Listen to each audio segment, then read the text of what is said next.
주님 대신 참 포도나무에 나는 참 가지가 되어 좋은 열매 많은 열매 풍성이 맺으리 전도의 열매 사랑의 열매 주렁주렁 열어서 할렐루야 하나님께 영광 돌리세 주님 대신 참 포도나무에 나는 참 가지가 되어 좋은 열매 많은 열매 풍성이 맺으리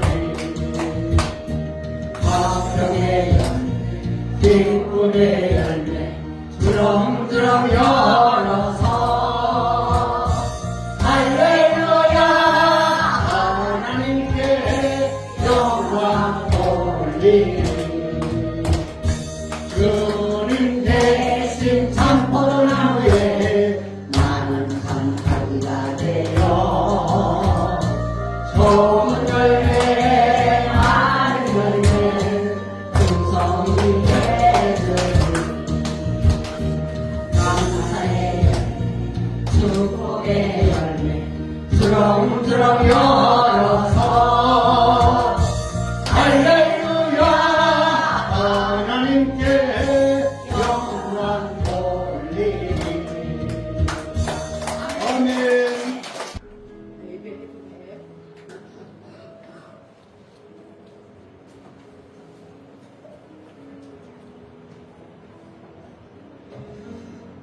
예배가 방해되지 않도록 여러분이 갖고 계신 휴대폰이 있다면 진동으로나 잠시 꺼주시기 바랍니다. 내 휴대폰 한번 보세요. 내 휴대폰 진동으로나 꺼주시기 바랍니다.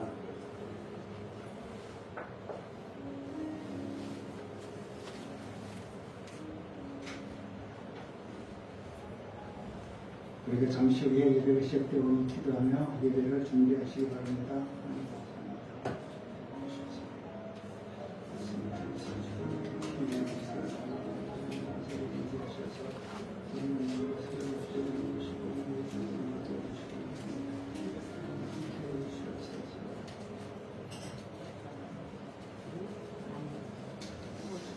하나님은 영이시니 예배하는 자가 영과 진리로 예배할지니라.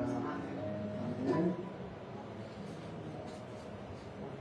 자리에서 일어날 수 있는 분들께서는 여기 한쪽 자리에 일어나셔서 저희가 함께 묵상 하겠습니다.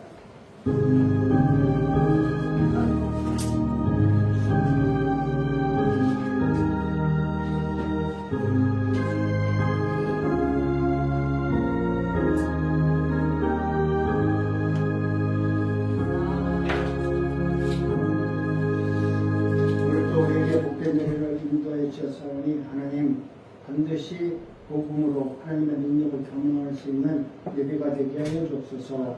예수님의 이름으로 기원하옵나이다. 아멘.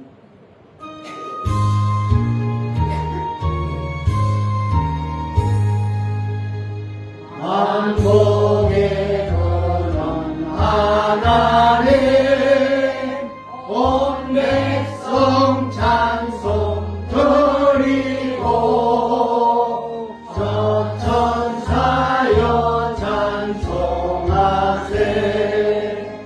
찬송 성부 성자 성령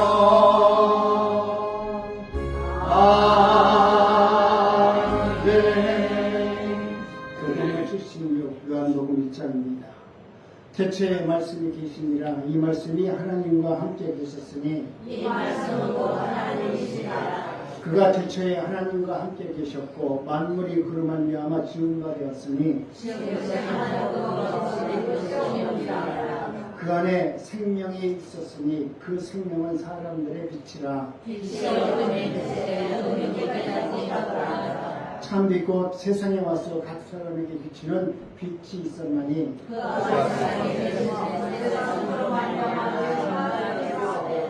세상에 그를 알지 못하였고 자기 땅에 오매 자기 백성들이 영접하지 아니하였으나 곧 그 이름을 믿는 자에게는 하나님의 자녀가 되는 권세를 주셨으니 이는 혈통으로나 육종으로나 사람의 뜻으로 나지 아니하고 오직 하나님으로부터 난 자들이니라. 말씀이 육신되어 우리 가운데 거하시며 우리가 그의 영광을 보니 아버지의 독생의 영광이요 은혜와 진리가 충만하더라. 아멘. 우리 함께 사도신경으로 신앙을 고백합니다.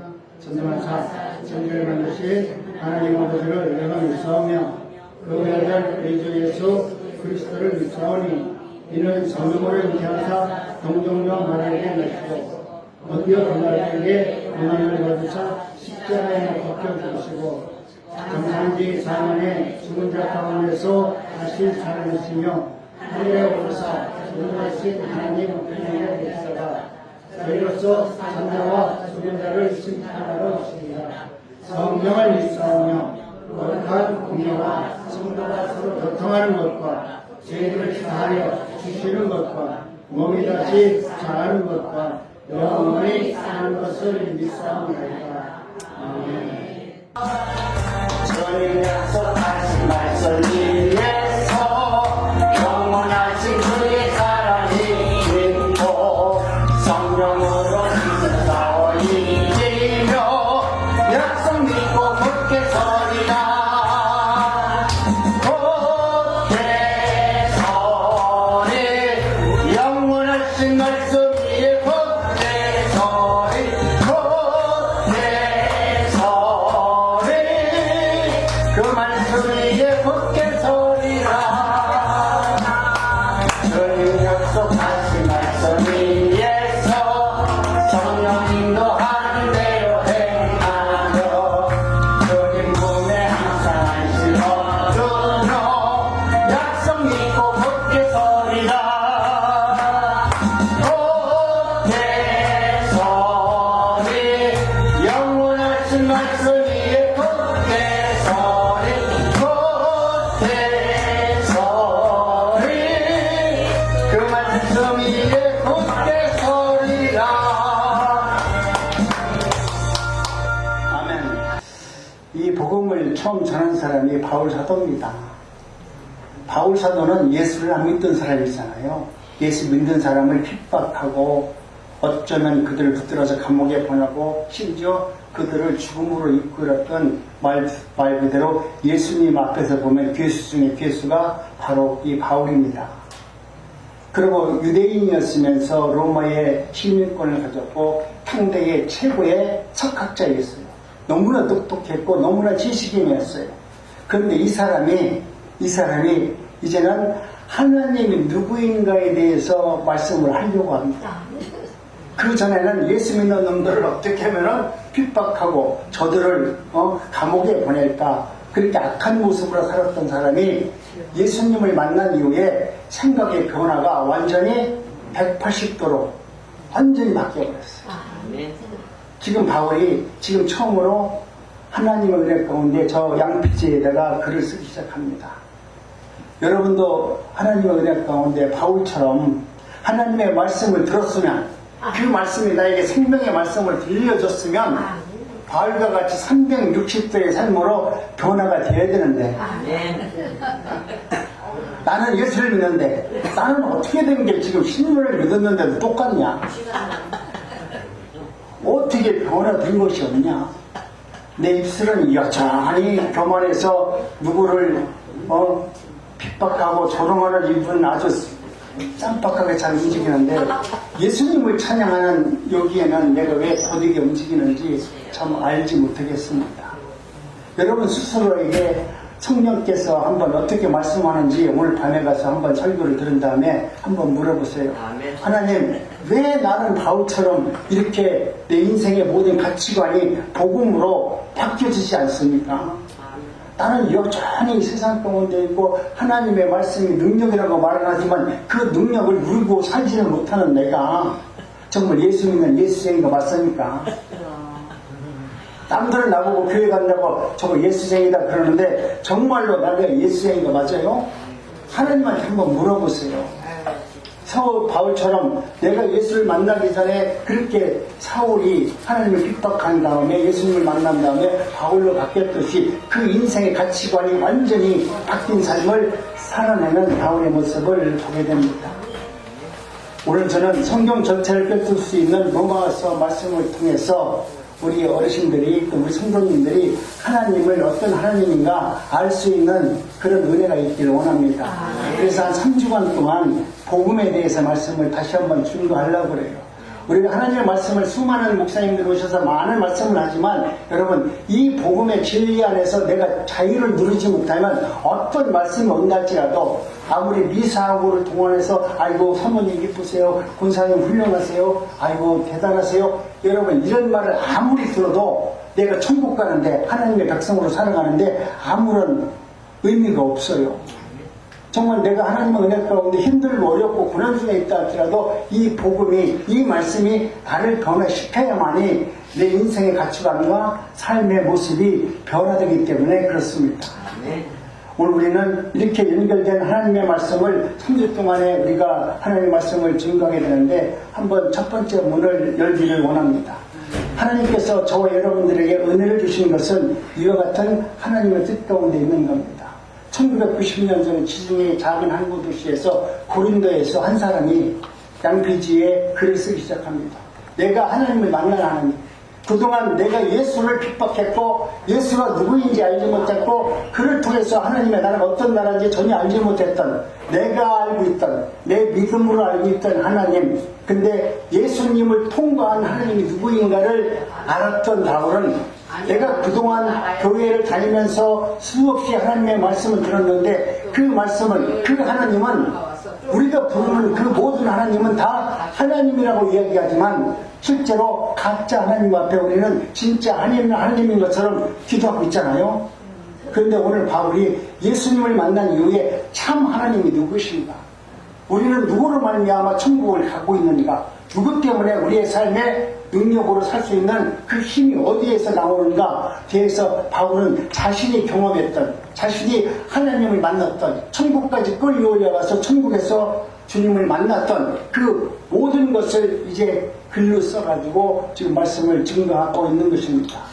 밤은 기뻤지만은 등잔불 밑에 앉아서 흔들리는 마음으로 내가 알고 있는 하나님에 대해서 글을 쓰는데 얼마나 열정적으로 썼겠어요. 나는 이 심정은 좀 이해가 돼요. 저분은 나보다 훨씬 더 많은 영적 체험이 있었지만 저도 주님을 만나서 어느 순간 성경이 열리니까 그 성경에 빠져가지고 정말 며칠, 아니 정말 몇십 년 동안 그 성경 말씀에 내가 모든 것을 다 올인하고 살았어요. 세상에서 놀기 좋아하고 할 것도 많고 하는 것도 많고 또 할 수 있는 것도 많았던 내가 정말 15년 20년 동안을 어떻게 하나님이 주시는 그 말씀 앞에 내가 붙들려 가지고 내가 설교를 하고 있는지 도대체 이해할 수 없어요. 이것은 성령께서 나를 붙들지 아니하면 내 생각으로 성경 한 절 읽지 못해요. 내가 성경 한 절만 읽으면 아이고 그만 자야 되겠다 그러고서 자기 그거 성경 보면서 연구하지 않아요. 이 성경 말씀이 어떤 말씀인지 내가 굳이 알려고 하지 않았어요. 그런데 하나님이 예수 그리스도가 누구인지 성경을 통해서 열어주니까 성경을 보는 거예요. 바울 사도도 하나님께서 그 은혜를 주니까 그 밤늦은 시간에 감옥에서도 지금 글을 쓰면서 하나님이 어떤 하나님인가, 자기의 백성들에게, 나를 따르는 모든 유대인들에게 너희들이 믿는 하나님이 진짜 하나님이 아니고 오늘 내가 증거하는 하나님이 진짜 하나님이라는 것을 지금 이야기하고 있는 거예요. 한때는 그리스도인들을 잡아 죽였고 받게 했던 그가 이제는 자신의 핍박자던, 내가 그렇게 핍박했던 예수 그리스도를 거꾸로 이제 증거하는 자로 나타납니다. 그 바울을 알았던 사람들은 얼마나 한심하게 봤을까요? 아니면 저거 맛이 같다 그렇게 봤을까요? 아니면 야 바울이 저렇게 말하는 거 보니까 저런 하나님도 있는가 보다 그러면서 바울의 이야기를 기울여 듣는 사람이 있었을까요? 여러분, 우리는 내가 전하는 복음이 그 사람이 변화가 되고 않는 것은 내 능력이 아니에요. 내가 하나님의 말씀을 받은 것이 있다면 저렇게 내가 하나님의 받은 은혜를 그렇게 적어서 전하기만 하면 그 말씀은 생명력이 있어서 아멘. 내 안에서 역사하심으로 말미암아 하나님 나라가 어떤 나라인지를 알게 해주는 것입니다. 바울 사도는 로마에 한 번도 방문한 적이 없어요. 가본 적이 없었는데 그가 가장 먼저 전하고 싶었던 것은 다른 것이 아니잖아요. 저렇게 밤늦은 시간에 모든 것을 전폐하고 하나님의 말씀을 증거하는 바울이 전하고 싶었던 것이 자신이 갖고 알고 있었던, 내가 유대인으로서 알고 있었던 철학을 전하려고 저렇게 밤새걸 공부하는 거 아니잖아요. 내가 알고 있던 윤리와 도덕을 내가 전하려고 저렇게 양피지에 내가 글을 쓰는 것이 아니잖아요. 내가 살아오면서 이런 경험을 했다고 경험을 지금 이야기하는 것이 아니잖아요. 우리는 조금만 문제가 잘 되면 간증한다고 그러면서 자신의 경험들을 얘기하는데, 여러분 이건 위험한 거예요. 간증 좋아하지 마시고요. 간증하지 마세요. 내가 어떻게 하나님께서 나에게 어떤 은혜를 주셔서 내가 잘됐다 안 됐다 이것을 내가 내 입으로 상할 것이 아니라, 지금 사도 바울은 내가 하나님의 은혜를 받았는데 그 말씀을 증거하면서 내가 이것을 통해서 어떻게 되었다라고 얘기하는 것이 아니라 하나님이 누구신가, 진리의 복음을 증거하기 위해서, 오직 진리의 복음을 증거하기 위해서 양페이지에다가 자신이 믿었던 예수 그리스도가 누구신지에 대해서 이렇게 전하기를 원했습니다. 당시 로마는 세계 최고의 도시였습니다. 지금 요즘은 미국이 전 세계를 지배하는 도시라고 말하지만, 당시 로마는 정치적, 군사적, 철학적, 문화적, 경제적 중심지였습니다. 그래서 사람들이 모든 전 세계 지구촌에 있던 그 당시에 지도자들이 로마를 방문해서 로마는 어떻게 이 나라가 왕성해졌는지 그것을 배우려고 합니다. 그러나 바울 사도는 그 화려한 로마 한가운데에서도 조금도 위축되지 않고 그가 그 로마로 가서 증거하고 싶었던 것은 복음이었습니다. 다른 사람은 로마의 권력을 배우기를 원했어요. 다른 사람은 로마에 가서 그 화려한 문화를 받아서 자신의 나라에서도 그런 르네상스의 나라를 만들기 위해서 로마를 방문했지만, 바울 사도는 오직 복음을 증거하기 위해서 지금 로마로 가고 있습니다. 그러면서 그 당시에 로마로 가면서 한 말이 뭐냐면, 내가 복음을 부끄러워하지 아니하노니, 자신이 생각할 때 모든 사람은 그 세상에서 출세하고 화려하고 그 거대한 로마 제국을 본받기를 원하는데, 내가 증거하는 그 말씀을 전하는 바울은, 나는 이 복음이 지금 로마의 화려한 모습과는 비교도 되지 않는 하나님의 나라인 것을 알기 때문에 이 복음을 전하는 데 있어서 나는 비록 연약하고 힘이 없고 말도 어눌하지만 내가 전하는 이 복음이 진리의 복음이고 생명의 복음이기 때문에 나는 이 복음을 증거하면서 부끄러워하지 않는다. 아멘. 내 모습이 너희들이 봤을 때 총칼 멋지게 차고 장군처럼 나타나서 이렇게 이야기하면 좋은데, 내 모습은 그들 같은 모습으로 와서, 그래서 내 입으로 증거하는 이 하나님의 말씀을 증거하는 내가 부끄러워하는 것이 아니라, 나는 이 복음이 진리의 복음이고 생명의 복음이기 때문에 너희들이 아무리 화려한 옷을 입었고 총칼을 차고 있었고 권력을 갖고 있더라도 그 앞에서 당당히 나는 예수의 복음을 증거하는 자로 섰기 때문에 내 모습에 부끄러워하지 않는다. 아멘. 여러분도 여러분 삶 속에서 어쩌면 가족들에게 부끄러운 모습이 있을 수 있어요. 나도 때에 따라 내 딸 보면 좀 부끄러운 마음이 있어요. 내가 좀 돈 많아가지고 사람들한테 저 사는데 집도 하나 사주고 잘 살게 해주면 좋겠는데, 그런 거 하나 못해주는 나를 보면은, 내가 그렇게 무능했었나? 이런 생각도 들 때가 있습니다. 그러나 세상은 복음을 부끄럽게 여기지만은, 바울은 복음만이 인간의 죄와 사망에서 구원하는 하나님의 능력됨을 알기 때문에 그 복음을 위해서 그는 자신의 모든 것을 내어 던지게 되는 것입니다. 오늘 본문은 우리에게도 동일한 질문합니다. 나는 정말 복음을 부끄러워하지 않고 자랑하면서 하나님의 말씀을 증거하고 있는가? 아니면 내가 아직도 복음이 부끄러워서 누가 예수를 믿는다고 말하면 그냥 두리뭉실하게 그냥 넘어가고 있는가? 나는 결코 복음을 부끄러워하지 아니합니다. 나는 이 복음이 나를 변화시켜 하셨고, 이 복음을 통해서 나는 새 생명을 얻은 놈이기 때문에 내가 어떤 모습이 있든지 간에 나는 하나님 앞에 감사하면서 살고 있습니다 라고 고백하면서 살고 있는 저와 여러분이 되기를 원합니다. 아멘. 그런 모습이 삶으로서 나타남을 말미암아 저와 여러분들에게는 하나님의 놀라운 은혜와 능력이 나타날 줄로 믿습니다. 아멘. 고린도전서 15장 3절로 4절에 보니까 복음은 가장 분명하게 우리에게 정의하는 말씀이 있습니다. 예수님의 죽음은 우리의 죄를 대신한 죽음이었습니다. 부활은 죄와 사망을 이긴 승리였습니다. 바울은 말합니다. 이 복음이 바로 하나님의 능력이라고 말합니다. 여러분, 능력이라고 말하는 것은 헬라어로 투나미스라고 말하는데 이것은 폭발적인 힘이라고 말해요. 내가 이 복음이 내 안에 들어오면 내 안에서 가만히 아이고 하나님 감사합니다, 은혜 받았습니다 하면서 할렐루야 가만히 있는 것이 아니라 이 능력이 내 안에 들어오면 폭발이 일어나서 내가 가만히 있을 수가 없고 이 복음을 바울과 같이 세상을 향해서 전할 수 있도록 하나님 역사한다는 거예요. 아멘. 여러분이 지금 내 마음속에 지금 복음을 증거하는 마음으로 내 마음속에 애타는 마음이 있다라고 하면 여러분은 하나님의 능력을 경험했고 하나님이 여러분을 통해서 일하고 있음을 알게 될 것입니다. 아멘. 내가 나이가 먹겠는데 나 이거 할 수 없어. 여러분, 이런 분은 하나님을 지금 의심하는 것이고 하나님의 능력을 인정하지 않는 분들이에요.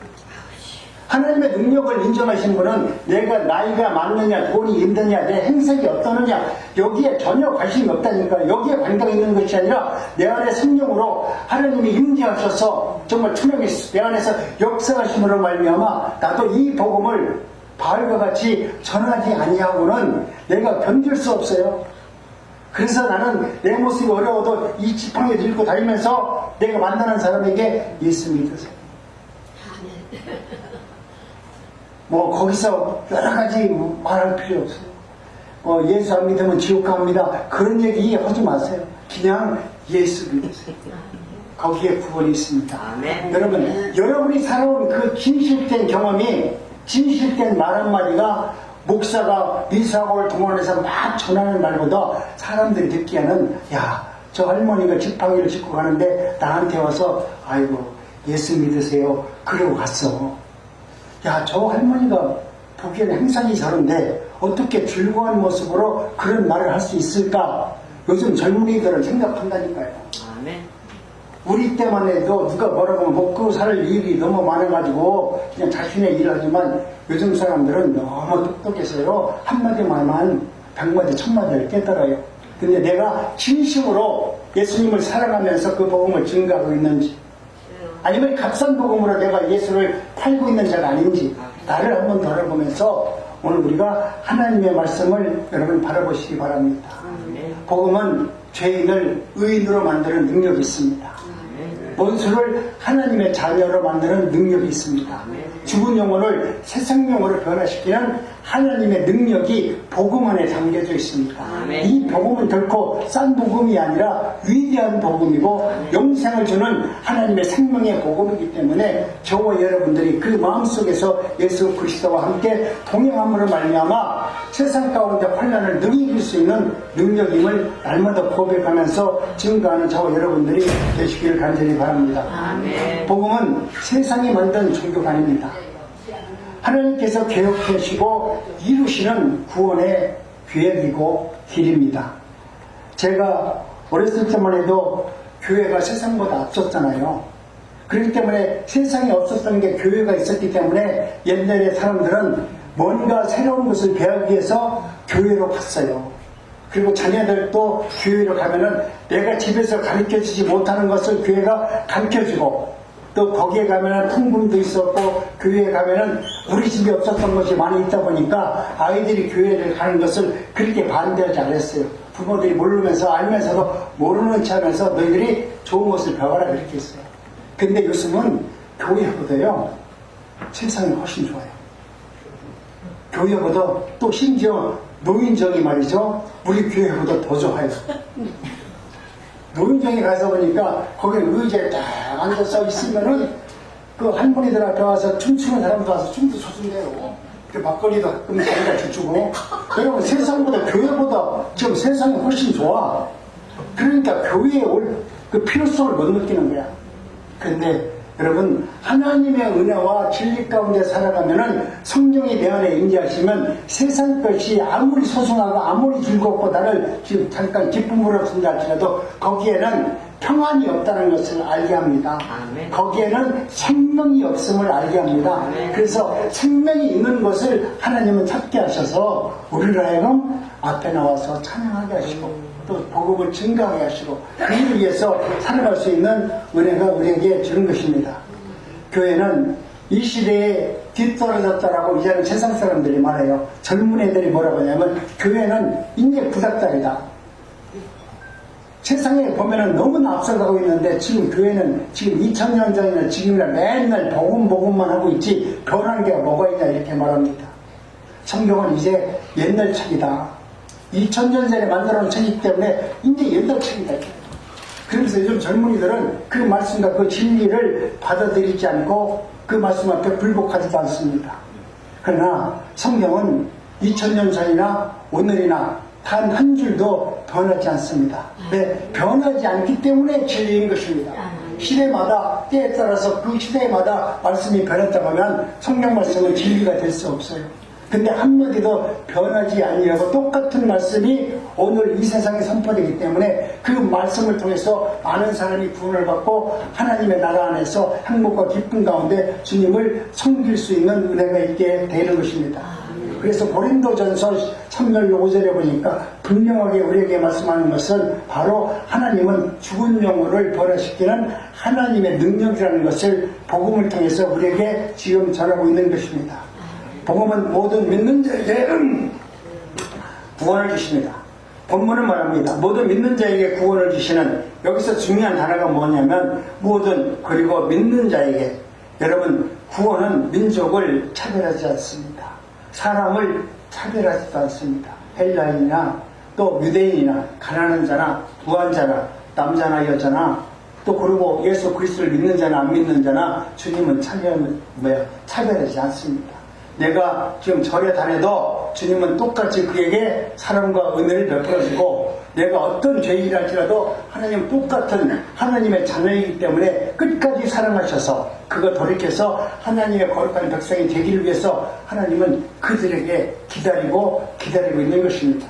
그런데 우리가 먼저 저 사람은 아니야, 저놈은 천국 가면 안 돼, 그래서 그 사람한테 복음을 증거하지 않잖아, 그죠? 또 그런 사람이 오면은 저 사람이 천국 간다는 말이 안 돼. 내가 생각해서 그 사람과 복음을 증거하지 않고 교제하지 않습니다. 믿음은 공론한 행위가 아니라 예수 그리스도의 전적으로 의지하는 믿음 안에서 우리가 구원을 받기 때문에 저와 여러분들은 하나님의 말씀을 증거하는 일에 있어서 여러분 좀 바빴으면 좋겠습니다.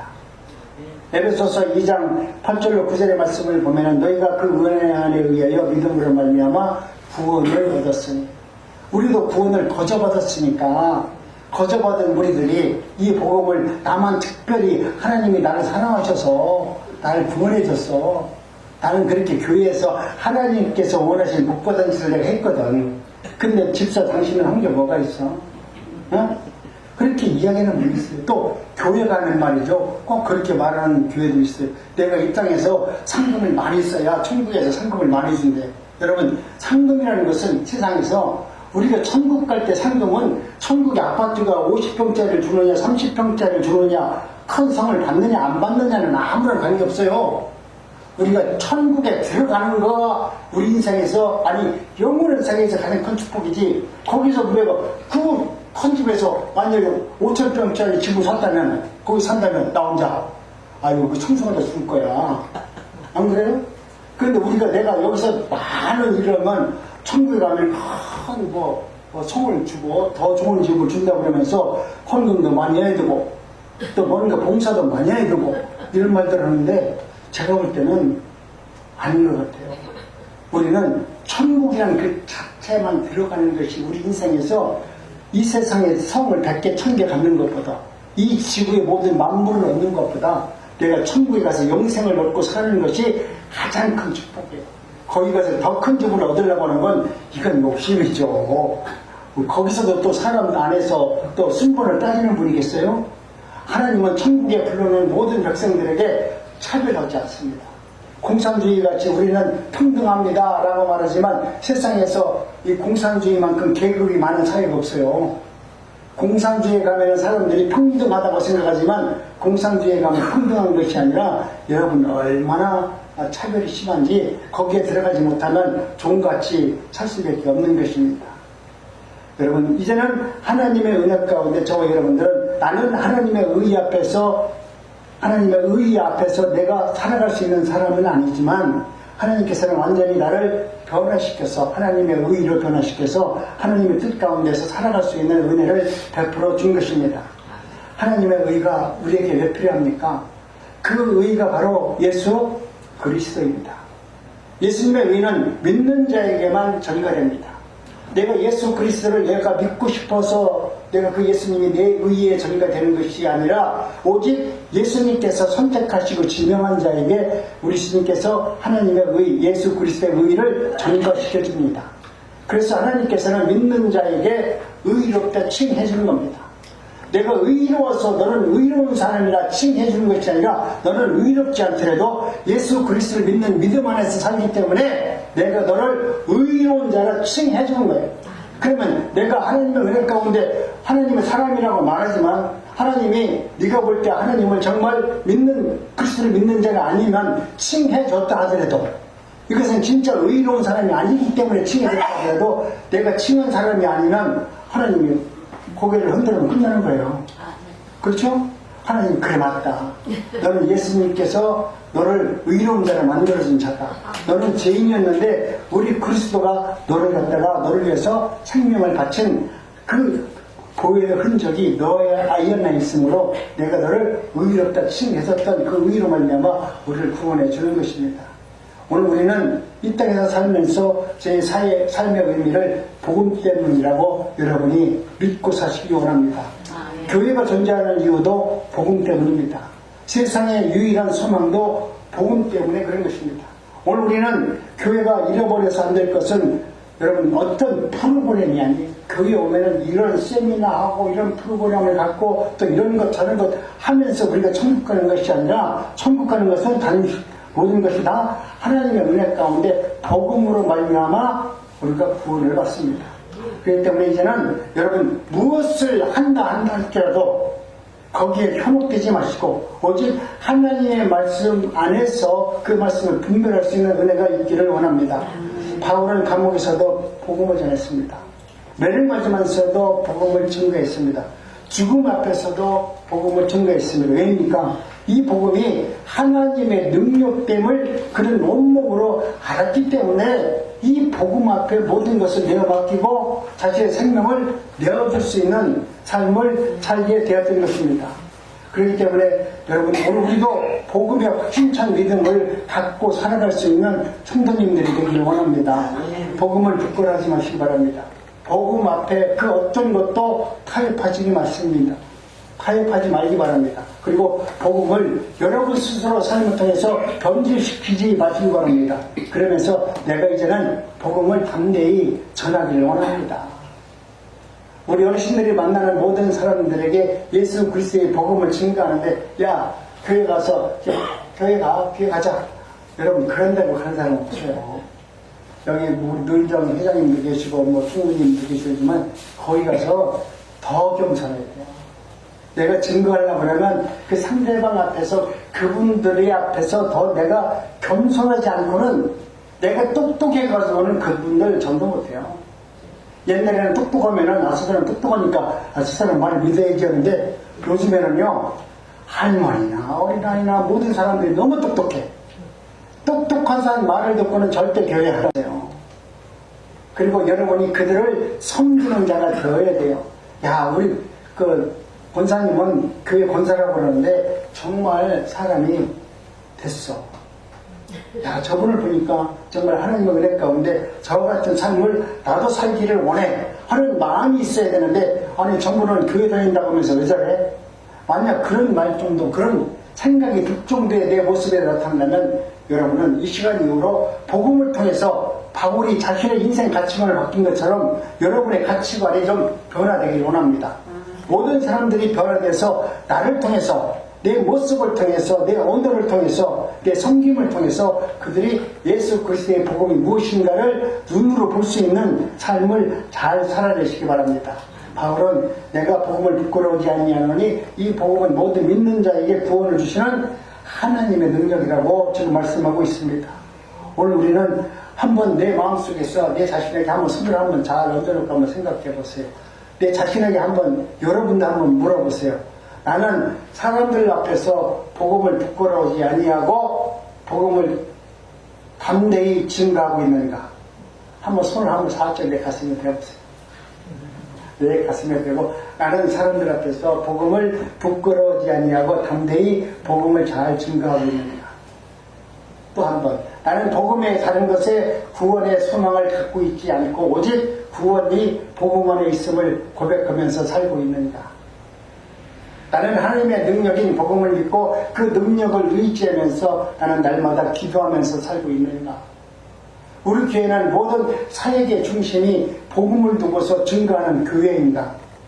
이 목사가 맨날 사기꾼같이 돈만 밝히고 자기 것만 생각한다면 여러분 이 교회 가면 안 돼요. 이 교회 목사, 이 교회 모든 사람들이 정말 복음을 위해서 구원적 삶을 살려고 부지런히 노력하면서 기도하면서 살아가는 교회라고 생각하면 이 교회에 나오는 것이 맞습니다. 그러나 그런 것이 아니고 세상적 가치관이 보이고 이 목사가 원하는 것이 딴 것에 있다라고 보이면 여러분 저를 믿고는 절대 뒤에다 보지 마세요. 모든 것은 다 하나님을 바라보고 복음을 위해서 살아가는 저와 여러분들이 되어졌을 때 우리도 내가 이제는 이 복음을 부끄러워하지 아니하고 모든 믿는 자에게 구원을 주시는 하나님의 능력됨을 여러분 고백하면서 살 수 있습니다. 하나님은 복음을 위해서 이방 선교사로 이방의 사도로 바울을 사용하셔서 복음의 통로로 사용했습니다. 이 복음이 바울 사도의 입을 통해서 전해졌던 것은 서신이 아니라 바로 하나님은 바울을 통해서 복음이 어떤 것인가에 대해서 설계하도록 설교사가 되어서 이 복음이 세계 만방으로 퍼져나가도록 하나님은 그에게 의와 지혜와 지식을 허락하여 준 것입니다. 그래서 바울은 단순한 서식이 아니라 하나님의 나라가 어떤 나라인지를 알기에는 복음의 설계도입니다. 인간의 죄가 무엇인지, 하나님의 의는 어떻게 드러나는지, 믿음으로 의롭다함을 얻는 것이 무엇인지, 종교 마틴 루터는 로마서를 읽다가 자신의 삶 전체가 뒤집어지는 경험을 하게 됩니다. 오늘 우리는 여기서 내가 성경을 통달해서 다 아는 것이 아니라 마틴 루터도 수호사로서 그들은 아침서부터 저녁 때까지 맨날 성경만 읽는 사람이었는데 그 성경 전체를 통해서 그가 하나님의 능력을 받은 것이 아니라 한마디 로마서 1장 17절을 읽고서 그는 자신의 인생의 가치관이 싹 변화됐습니다. 그것은 바로 오직 의인은 믿음으로 말미암아 살리라 함과 같으리라. 오직 믿음으로 산다는 거예요. 그 순간 그도 비늘이 벗겨져서 하나님의 나라가 어떤 나라인지를 알게 됐기 때문에 자신이 도저히 감당하지 못하는 그 일을 위해서 종교 개혁에 앞장서서 그 일을 하기 시작했습니다. 그가 하나님의 말씀을 증거하고 하나님의 뜻대로 살 때 그는 너무나 놀라운 경험을 했어요. 그런데 내가 증거하는 이 진리의 복음이 아무리 증거해도 그 당시 사람들이 그 말을 들어도 종교 개혁을 했는데 그들이 당장 따라오는 것이 아니었어요. 그가 복음을 증거할 때마다 사람들은 뒤에서 조롱했습니다. 야, 그거 계란으로 바위치기다. 너 될 수 없어. 너는 안 돼. 그런 얘기를 끊임없이 들었어요. 그래서 지금 루터도 이거 안 되는가 보다. 그래서 방에서 누워서 잠만 자고 있었어요. 누워서 포기하고. 그런데 자기 아내가 찾아와서 루터한테 물었습니까? 왜 당신은 그렇게 방에 누워있습니까? 내가 증거해도 사람들이 믿질 않네. 암만 내가 용을 써도 안 되네? 네? 그렇게 아내한테 얘기했어요. 아내가 뭐라고 말했냐면, 여보, 하나님은 좋은 하나님이 아니야. 하나님은 살아계신 하나님이야. 그들이 듣든지 듣지 않았든지 당신이 나가서 외쳐야만이 그 말씀이 들려져야만이 듣지 않는 자, 하나님이 택한 자들을 하나님이 불러서 그 귀를 열어주고 그 귀를 통해서 하나님의 나라 안에서 계획할 수 있는 능력을 허락해 주는 것이다. 그러니 지금 누워있지 말고 살아계신 하나님 의지에서 일어나서 복음을 증거하라. 부인이 그렇게 얘기했대요. 사람을 살면서 부인도 똑똑한 사람을 만나야 돼. 네? 만약에 그 부인이 누워있는 루터한테 누워있으니까 당신도 누워있으니까 나도 누워야 되겠다 그러면서 같이 누워있으면 어떻게 될 뻔했어요. 그러니까 여러분도 다니면서 한번 내 남편과 내 옆에 있는 사람이 정말 지혜로운 사람인지 지혜롭지 못한 사람과 함께 살아면 내 인생 끝나는 거야. 내가 아무리 예수를 잘 믿고 아무리 진리를 깨달아도 때에 따라서는 아굴 골짜기와 같은 그 골짜기를 통과할 때가 있다니까요. 내가 복음을 잘 믿고 아무리 목사라 해도 날마다 할렐루야 감사합니다 할 수 있어요? 어느 순간에 나도 모르게 어둠이 밀려오고 내가 감당하지 못해 시험이 다가왔을 때 내가 거기서 한숨 푹푹 쉬고 있는데 아이고 내가 있을 때 집사람이 와가지고 왜 그러냐고 했어. 아니 내가 기도 안만 해도 기도도 안 되고 야 나 목사 그만해야 되겠다. 나 돈 벌어야 되겠다. 우리 집사람이 아이고 좋아요 저 돈 버세요. 그러면은 우리 집사람은 자기는 좋을지는 몰라도 하나님의 편에서는 좋겠어요? 그런데 여러분 주변에 있는 함께 사는 사람이 나에게 어떤 영향력을 끼칠 수 있는 사람인지에 대해서 여러분이 기대하셔야 돼요. 하나님 내 옆에 있는 나와 함께 있는 이분에게 지금 예수를 믿지 않는 이 사람에게도 하나님의 성령의 능력을 주셔서 그 입술을 통해서 내가 하나님의 나라를 볼 수 있고 깨달을 수 있는 지혜를 주세요.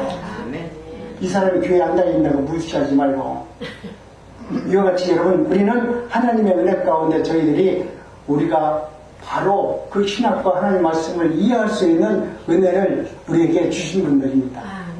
지금 하나님은 존 칼빈을 통해서도 복음이 무엇인가에 대해서 알게 하시고 종교 개혁을 통해서 하나님의 나라는 어떤 나라인지를 알게 했습니다. 그래서 존 칼빈은 또 이렇게 말했습니다. 만일 우리가 이 서신에 대해서 올바른 이해를 갖고 있지 않게 된다면 우리는 성경 전체에서 가장 비밀스러운 보화를 여는 문을 알지 못하고 깨닫지 못할 것이다. 그렇기 때문에 이제는 하나님의 은혜 가운데 이 복음을 통해서 하나님께서 우리에게 주시고자 하는 신령한 비밀의 은혜를 깨닫는 그 복음을 여러분도 소유하시기 바랍니다. 여러분이 소유하시면 이 복음을 통해서 이 복음은 반드시 역사하게 되는 것입니다. 복음을 통해서 하나님의 말씀을 깨닫게 되면 하나님께서 주시는 은혜가 있습니다.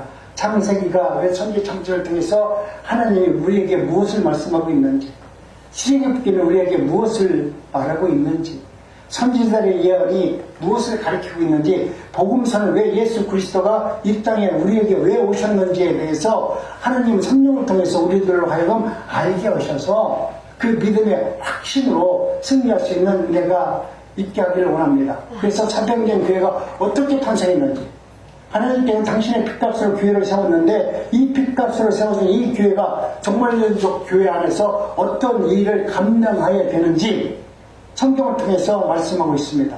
요한계시록의 결말은 무엇을 향하고 있는지 우리는 날마다 하나님이 우리를 부르신 그 목적 안에서 하나님은 우리를 깨닫게 해주시고 역사하여 주시는 것입니다.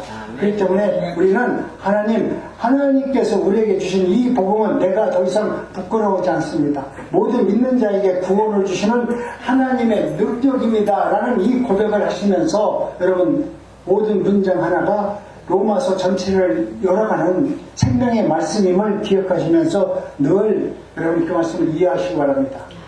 오늘 바울 사도는 굳이 내가 왜 복음을 부끄러워하지 않는다고 말했을까요? 그 편지가 보내신 곳이 바로 어디냐면 로마서 아닙니까? 로마 아닙니까? 강대국인데도 불구하고 내가 그들에게 복음을 증가하면서도 이 복음이 부끄러워하지 않는다고 하는 결정적인 이유가 있습니다. 로마는 그들이 갖고 있는 세상은 세계의 최고의 강대국이었습니다. 검도 있고 힘도 있고 권력도 있고 나름대로 그 당시 철학도 있었습니다. 그 나라를 지킬 수 있는 철학이 있었기 때문에 그 나라를 통치할 수 있는 능력이 있었기 때문에 그렇습니다.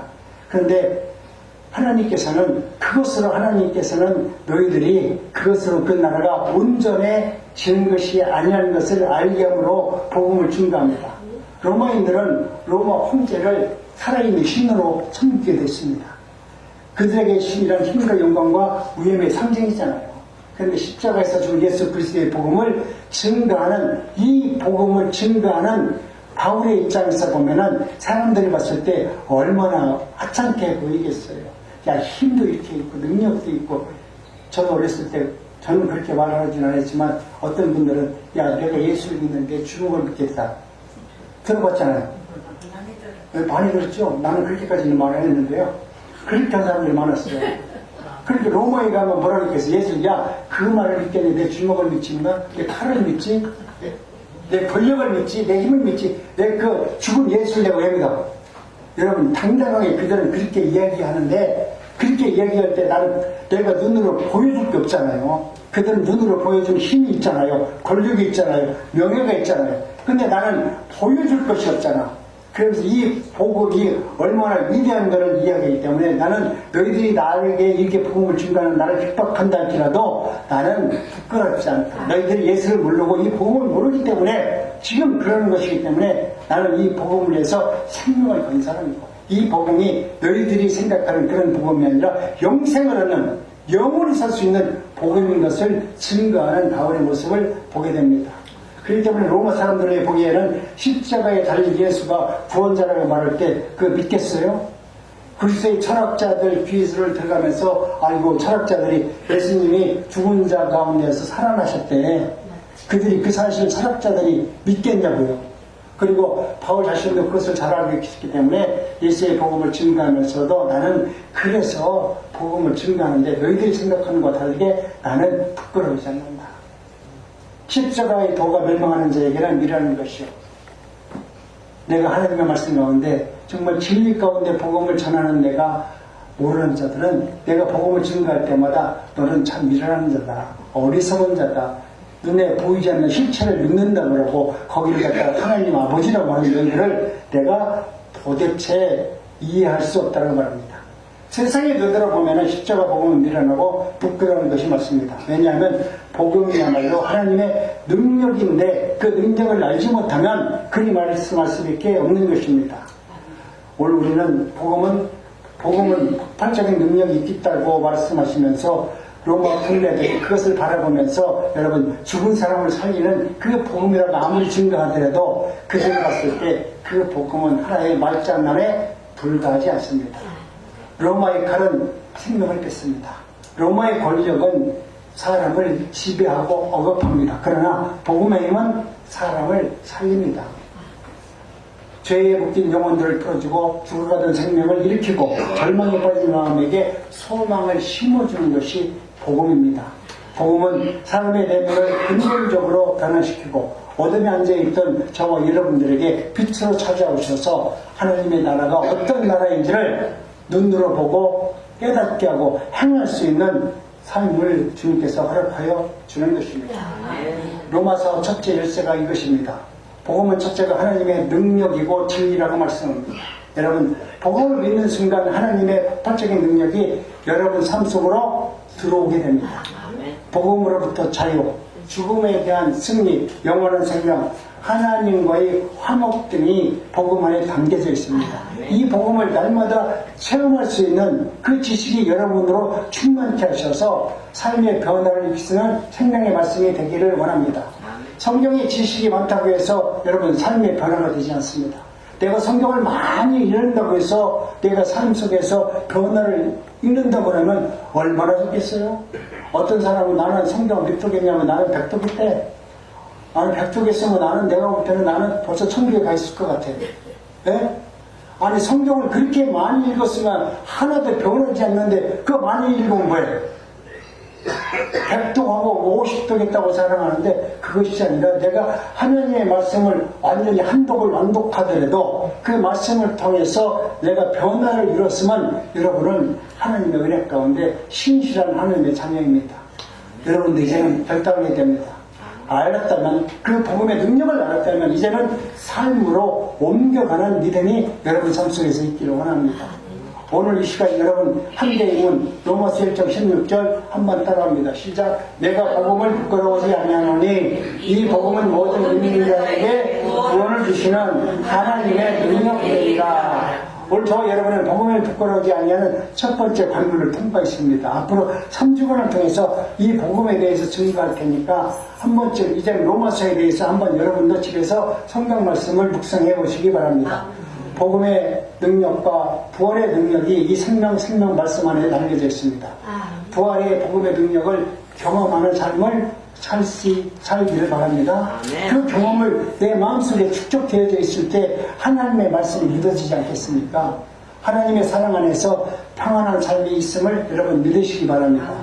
영원한 소망을 가진 삶이 복음 안에 담겨져 있습니다.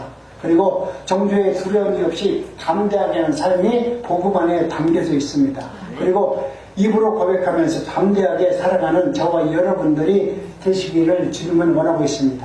자신을 드러내며 날마다 변화된 삶을 살아내시기 바랍니다. 이 모든 것이 복음 안에 담겨져 있는, 부활의 복음 안에 담겨져 있는 생명의 능력으로 나타남으로 말미암아 여러분의 모든 삶이 역사가 되기를 간절히 원합니다. 기도합니다.